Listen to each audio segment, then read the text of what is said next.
अभी आपको अपडेट करेंगे। कराची इब्राहिम हैदरी में फैक्ट्री में आग भड़क उठी है। फायर ब्रिगेड और रेस्क्यू की 8 गाड़ियां इस वक्त आग बुझा रही हैं। फैक्ट्री में लकड़ी, गत्ता, केमिकल्स और मुख्तलिफ किस्म के ऑयल्स मौजूद हैं।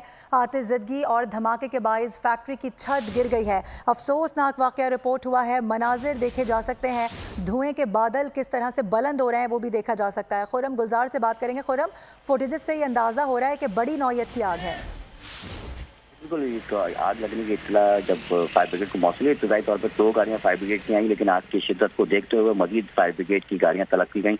इस वक्त रेस्क्यू 112 और केएमसी फायर ब्रिगेड की टोटल 8 गाड़ियां हैं जो कि आग पर काबू पाने की कोशिशों में मसरूफ हैं। बताया जा रहा है कि फैक्ट्री जो है इसमें वेयर हाउस कायम है, जिसमें रुई है, लकड़ी है, साथ ही गत्ता है, फॉर्म है और दीगर मुख्तलिफ इक़साम के केमिकल्स और ऑयल यहाँ मौजूद हैं, जिसकी वजह से आग की शिद्दत में इजाफा हुआ है और आग के जो शोले हैं वो धुएं के जो बादल हैं वो आसमान पे छाए हुए हैं, जिसकी वजह से बताया जा रहा है कि जो केमिकल है उसके ड्रम में केमिकल होने की वजह से धमाका भी हुए हैं, काफ़ी धमाके सुने गए, जिसके बायस जो वेयर हाउस की जो लोहे की छत थी वो भी गिर गई है। ताहम कोई जानी नुकसान इसमें नहीं हुआ है और फायर ब्रिगेड और रेस्क्यू के जो एहलकार है, फायर फाइटर, वो आग पर काबू पाने की कोशिशों में मसरूफ हैं।